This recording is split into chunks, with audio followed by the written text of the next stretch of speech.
거두절미하고 정가현안 살펴보는 거두절미 시간입니다. 오늘은 국민대학교 홍성걸 교수 모시고 정가현안 요목조목 낱낱이 짚어보도록 하겠습니다. 어서 오십시오. 네, 안녕하세요. 예, 지금 뭐 방금 전에 속보로 전해드렸는데 황철주 중소기업청장이 갑자기 사의를 표명했어요. 네. 말씀하신 것처럼 아마 주식 문제 때문일 겁니다. 예. 뭐 사실 아시는 보도도 됐습니다만 주성 엔지니어링이라고 하는 반도체 분야의 아주 중견 기업이라고 이제 알 수 그렇죠. 있죠. 거기 이제 사장을 맡고 있는데 아무래도 오너니까 주식도 많고 뭐 이런 것들이 앞으로 지금 그 법에 의해서 우리가 인사청문회 하고 하려면 이제 앞으로 이거 주식 위탁을 백지 신탁을 해야 되고 뭐 이런 여러 가지 문제가 있습니다. 그렇게 될 때 경영권에 위협받을 수 있겠다라는 생각도 있을 것이고 뭐 여러 가지가 아마 복합적으로 작용하지 않았나 싶은데요. 뭐 제가 판단하기에는 그렇습니다. 중소기업에서 아주 성공한 분을 중기청장으로 임명을 해서 중소기업 정책의 어떤 새로운 바람을 불러일으키겠다라고 하는 그 대통령의 생각도 일리가 있습니다만 예. 그러한 분들은 특정 기업 분야에서 성공한 분들이거든요. 예. 그분들은 그 분야에서 더 잘할 수 있도록 그렇게 해드리고 만약에 정부에서 정책적으로 좀 필요하다면 우리가 자문위원이나 어떤 그런 특별한 위원회를 통해서 그 의견을 더 청취하고 이렇게 하고 오히려 중기청장이라고 하는 것은 산업정책이나 중소기업 정책에 보다 더 폭넓은 시각이나 안목을 가진 분이 더 적절하지 않겠는가. 네. 만약에 이분이 임명이 됐다면 반도체 분야의 어떤 중소기업에 대해서 아주 집중적인 만약에 지원이 나간다면 오해를 할 거고요. 예, 또 예. 반대로 그걸 걱정을 해서 오히려 해야 되는 정책도 못 할 수도 있거든요. 뭐 이런 부작용도 있었을 수 있겠습니다. 아, 그렇군요. 지금 현재 그 김행 청와대 대변인의 말에 따르면은 박근혜 대통령도 황철주 전 중소기업청장 내정자의 사의 표명을 받아들였다고 하고요. 중소기업청 대변인은 출입 기자들에게 문자를 보냈는데 중소기업청장 사의 표명했고 대통령 수락했다라고 얘기를 했습니다. 다만 왜 그런지에 대해서는 지금 홍성걸 교수가 얘기한 것처럼 주식 매각 문제, 주식 백지 신탁 문제가 좀 있었던 것이 아니냐라고 추측할 따름이다라는 입장을 나타냈다고 하는데요. 공식적인 것은 잠시 뒤에 주성 엔지니어링을 통해서 중소기업청을 통해서 밝힌다고 합니다. 홍 교수님, 네. 그런데 이 중소기업청이 박근혜 정부 들어서 국무회의에 들어가게 되는 등 위상이 상당히 높아졌고요. 네. 그리고 경제민주화에 있어서도 상당한 역할을 할 것이다라고 생각을 했는데 여튼 이런 개인적인 신상 문제로 중소기업청장이 그만뒀다라는 거 박근혜 정부로서는 부담일 것 같은데요. 뭐 부담이 전혀 아닐 수는 없겠습니다만은 그러나 그것이 그 박근혜 정부의 중소기업 정책의 어떤 큰 틀을 변화시키지는 않을 것이고요. 뭐 제가 보기에는 이 기왕 일이 이렇게 된 것에 대해서 후회하고 뭐 이런 것보다는 오히려 더 잘할 수 있고 더 좋은 사람을 물색을 해서 빨리 임명을 하고 또 우리 중소기업 정책이라는 것이 수십 년 동안 해왔습니다. 그런데 여전히 정권 바뀔 때마다 중소기업의 문제를 얘기하고 있거든요. 그러니까 무엇이 근본적으로 어디서부터 잘못됐는가. 중소기업 정책, 저도 산업정책을 하는 사람입니다만 전 세계 어느 나라 정부를 보더라도 중소기업 정책을 이처럼 우리나라처럼 강조해온 나라가 없습니다.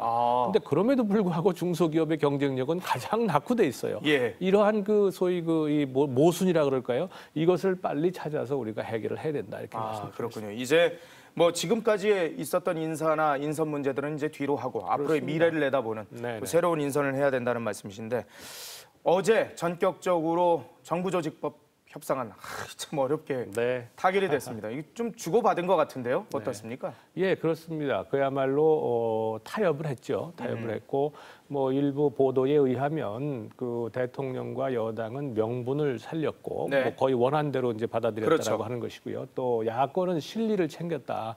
뭐 그 방송 공정성을 위한 여러 가지 조치들 나중에 얘기가 나오겠습니다만 특히 그 방송과 관련된 특히 IPTV SO. 종합위성방송사업자와 관련한 입법이라 이런 것을 할 때에는 반드시 방송통신위원회의 사전 동의를 전제로 한다는 것을 또 명문화했고요. 또 이렇게 합의를 했다는 것은 사실상 뭐 명분과 실리를 챙겼다라고 하는 측면에서 볼 때도 타협이라고 볼 수 있습니다만 네. 뭐 이거를 이렇게 하기 위해서 47일간이나 끌었느냐라고 하는 비판도 역시 비판으로부터 아쉽죠, 또 예, 자유로울 수 없겠다 이런 생각이 듭니다. 네. 박근혜 대통령이 약간 좀 아쉽다 이런 뜻을 나타냈다고 그래요. 어떤 부분일까요? 예, 지금 사실 가장 근본적인 게 이 사전 동의라는 거거든요. 어. 결국 사전 동의라고 한다면 이게 협의도 아니고 사전 동의라고 한다면 사실상 방송통신위원회에서 동의해주기 전까지는 아무것도 할 수 없는 거 아니겠습니까? 뉴미디어 사업에 관해서 그렇다는 그렇습니다. 거죠. 예. 뉴미디어 사업을 새로 시작하거나 없애거나 이럴 때 방통위가 네, 방통위가 사전에 해줘야 동의를 해줘야 되기 때문에 그러니까 사실 그 정책 기능은 분명히 미래부로 가져왔는데 사실상의 그 권한은 지금 방통위가 보유하게 되는 좀 모양이 이상한 상황이 되어버렸어요. 그러니까 대통령께서는 생각했던 것보다 조금 미흡하지 않았나 이렇게 그 생각이 들 수가 있겠죠. 그러나 뭐 늘 말씀드립니다만 정치라고 하는 것은 최선을 추구하다 보면 차선이나 차차선도 놓칠 수가 있거든요. 네. 이번에도 상당히 그럴 위험성이 굉장히 컸다. 그래서 그런 의미에서 보면 차선 혹은 차차선에서도 얼른 만족을 하고 빨리 미래를 위해서도 나가야 되지 않느냐 이렇게 생각을 합니다. 네. 일부에서는 여당이나 야당이나 청와대나 모두 승자가 없고 모두 패자다 이런 네. 표현도 있는데 어떻게 평가하세요 전체적으로? 저도 그런 평가에 동의합니다. 애초에 정부조직법 개편안에 대해서 여야가 2월 14일까지 합의하겠다라고 약속을 했고요. 그랬죠. 또 18일까지 또 통과시키겠다라고 약속을 했던 겁니다. 네. 3월 17일입니다. 이제 18일이고 이게 법이 통과되면 3월 20일 이제 통과가 되는 거거든요. 뭐 한 달 이상 늦었죠. 약속했던 것보다. 그러니까 정치권이 약속을 전혀 안 지킨다는 걸 다시 한번 입증을 했고요. 또 약속을 해도 소용없다는 걸 입증을 했고, 그리고 그동안에 그 이슈가 됐던 문제 자체가 과연 이렇게 한 달 이상 정부 구성을 늦춰가면서까지 이렇게 서로가 사생결단을 할 만큼 이게 큰 문제였느냐. 네. 또 합의된 내용을 보니까 단지 그런 것, 이 방송통신 혹은 종합유선 방송 사업자라든가 IPTV라든가 이 뉴미디어에 관련된 것뿐만이 아니라 다양한 여러 가지 정치적인 그런 그 이슈들을 같이 끼워넣었거든요. 근데 사실은 이것은 정치권에서 얼마든지 있을 수 있는 일입니다. 왜냐하면 여야가 서로 이 타협을 하려면 서로 주고받는 게 있어야 되니까요. 그렇죠. 그러나 그렇다 하더라도 그것이 과연 이 방송과 관련된 이런 정책 기능에 그렇게 핵심적인 내용이 아니었음에도 불구하고 이걸 가지고 지금 한 달 이상을 끌면서 결국 국정 공백을 이만큼 장기화시켰고 그로 인한 피해는 결국 고스란히 국민이 받을 수밖에 없다라고 하는 측면에서 모두가 패자다 이렇게 볼 수가 있습니다. 일부에서는 이 매 정부 들어설 때마다 이렇게 정부 조직 개편안 가지고 너무 몸살을 앓으니까 아예 이렇게 새 정부 들어서 정부조직법 개편안을 계속 내놓는 이런 것들을 좀 없애야 되지 않느냐라는 표현도 하는데 이게 현실적으로 가능한 겁니까? 어떻습니까? 저는 뭐 입법을 하면 가능하겠지요. 그렇지만 그것이 과연 바람직한 것이냐라고 생각을 해봐야 됩니다. 정권이 변하면 새로운 대통령 의제도 생기게 마련이고요. 그렇죠. 또 정책 환경도 변합니다. 뭐 이럴 때에 최소한의 정부 조직 개편이 필요할 수는 있습니다. 그런데 지난 수차례에 걸친 정권 교체에서의 우리의 경험은 그러한 필요를 훨씬 더 뛰어넘게 필요 이상으로 뭐 대폭 뭐 이렇게 반복적으로 개편하면서 뭐 예를 들어서 산업자원부로 됐다가 통상산업부가 산업자원부 됐다가 지식경제부 됐다가 말이죠. 이렇게 해서 마치 5년에 한 번씩 리턴 매치하는 식으로 정부 기능, 정책 기능을 부처 간에 주고 뺏고 하는 모습이 지금 반복된단 말이죠. 벌써부터 미래창조과학부에 대해서 5년 후에 미래창조과학부가 남을 것이라고 생각하는 전문가들을 한번 물어보세요. 얼마나 되는가. 뭐 이런 상황이란 말이죠. 그래서 저는 정부 기능이라고 하는 것은 10중 뭐 한 8, 9 적어도 한 90% 이상은 거의 비슷합니다. 나머지 10% 정도를 가지고 새 정권이 들어와서 이렇게 하는 것인데 이것을 과연 큰 이런 정부의 조직 틀 자체를 흔들어가면서 꼭 해야 되겠는가. 그래서 법을 그냥 그렇다고 해서 막는다는 것은 그러한 융통성 자체를 제한하는 것이기 때문에 어렵지만 정권을 맡으신 분들이나 혹은 정치권에서는 이런 것을 좀 유념하셔서 기본적으로 그냥 기본적인 틀은 가져가고 대통령께서 꼭 하셔야 되는 이런 여러 가지 일들에 대해서는 뭐 다양한 약간 그 임시 조직의 형태로 예. 이걸 끌어가면서 대통령께서 그 임시 조직에다가 힘을 실어주고 그 임시 조직의 장에 대해서 아주 적절한 인사, 능력 있고 리더십 있고 조정 능력이 뛰어난 인사를 놓으면 네. 그러면 기존의 그 부처들을 전부 다 이렇게 같이 그 포용해 가면서 새로운 일을 할 수 있도록 하는 이런 방식으로 가는 게 좋겠다 이렇게 생각을 합니다. 이번 정부 조직 개편안을 보면서 박근혜 대통령의 어떻게 보면 돌직구 스타일이라 그래야 되나요? 네네. 그런 게 다시 한번 나타난 것 같은데 과거 사학법이라든가 세종시법, 미디어법 이런 과정에서도 본인의 의사를 강하게 관철시켰었잖아요. 네, 그렇습니다. 앞으로의 통치 스타일을 이런 데서 읽어볼 수 있을까요? 예, 지금 사실은 그 점이 과거 야권의 그 수장일 때에는요, 예. 그만큼 또 야권 입장에서는 상당히 강점이 됐었습니다. 그런데 이제 대통령으로서 이렇게 그 소위 그 돌직구 스타일이라고 네. 말씀을 하셨는데 참 처음 내놓는 입장에서 전혀 움직이지 않는다. 그동안 박근혜 대통령이 쌓아온 정치적 이미지가 원칙과 신뢰를 지킨다. 한번 그렇죠. 약속을 하면 지킨다라고 하는 그런 긍정적 이미지가 있는 반면에 네. 또 하나는 이 상황이라는 건 아주 수시로 바뀌는 거 아니겠습니까? 네. 아니겠습니까? 정치적 상황도 계속 바뀔 수 있고요. 과거에 한번 생각했던 것 혹은 약속했던 것이 반드시 세월이 시간이 지났을 때에 우리가 미래에 대한 불확실성은 얼마든지 있는 것인데 네. 미래에도 반드시 꼭 지켜야 된다라고 한다면 그것이 그럼 우리 대한민국 전체의 국익에 반하면 어떻게 되겠느냐라고 하는 것이고요. 또 하나는 그렇게 그 이 박 대통령의 스타일로 이렇게 계속 정책을 밀어붙이게 되면은요, 이게 마치 대통령이 생각하는 것은 옳은 것이고 그 다른 사람들이 생각하는 것은 그른 것이다라고 하는 어떻게 보면 옳고 그름 혹은 선악의 차이로 그 이 간주할 가능성도 있다.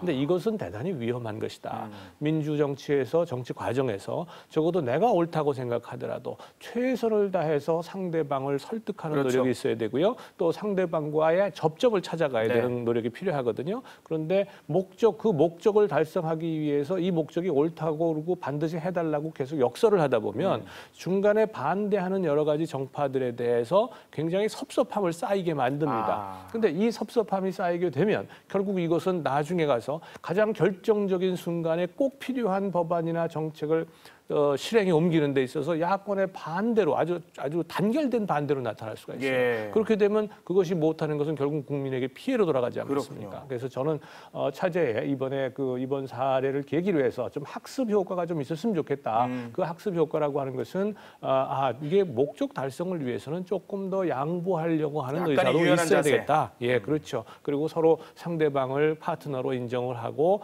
그분들이 원하는 것도 역시 선물을 좀 준비할 필요가 있다. 이것이 소위 뭐 나쁘게 말하면 정치공학이라고 하겠지만 실질적으로는 이것이 바로 정치다. 이렇게 예. 말씀드릴 수 있습니다. 이번에 그 여야가 합의한 거 보면은 이석기, 김재현 의원 자격심사안 네네. 여야가 같이 논의하겠다라는 건데 네.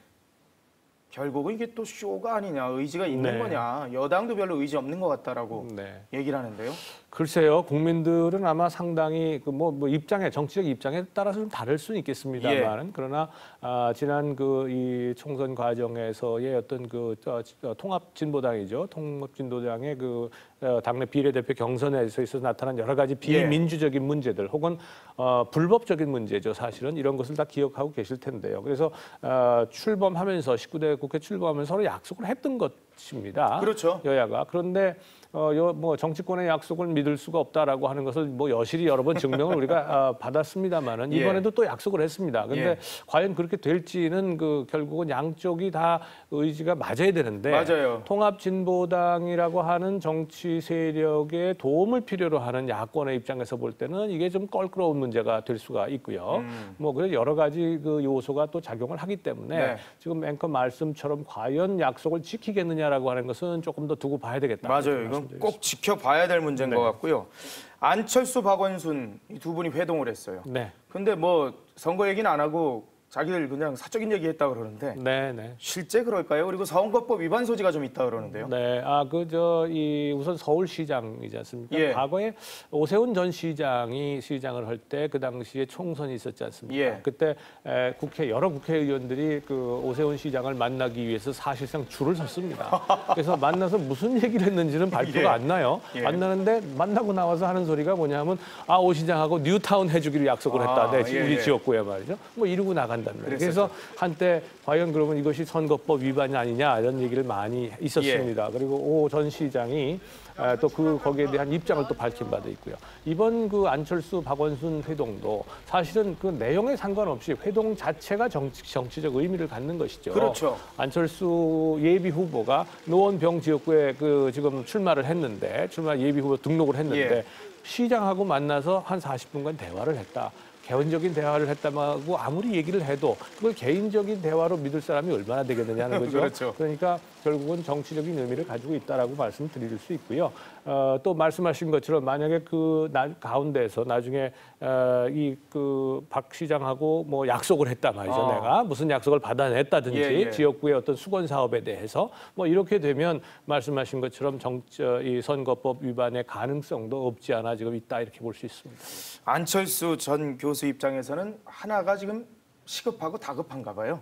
지금 뭐 그 지역구 다니면서 뭐 많이 보도가 되고 있습니다만 상당히 지역 주민들한테 냉대도 좀 받고 뭐 이러고 있지 않습니까? 그래서 아마 밑바닥 정치 민심에 대해서 아마 지금 실질적으로 경험하고 있을 겁니다. 근데 저는 이건 아주 좋다고 봐요. 그렇군요. 안철수 전 후보 또 지금 예비 후보가 정치권에 대해서 사실상을 거의 모르는 상태에서 지난번에 대선을 출마한 거거든요. 그랬죠. 대한민국의 정치, 바닥 민심은 이거다라는 것을 이번에 충분히 학습하시고 더 좋은 훌륭한 그 정치인으로 거듭나기를 기대합니다. 알겠습니다. 지금까지 홍성걸 국민대 교수와 함께했습니다. 감사합니다. 네, 고맙습니다.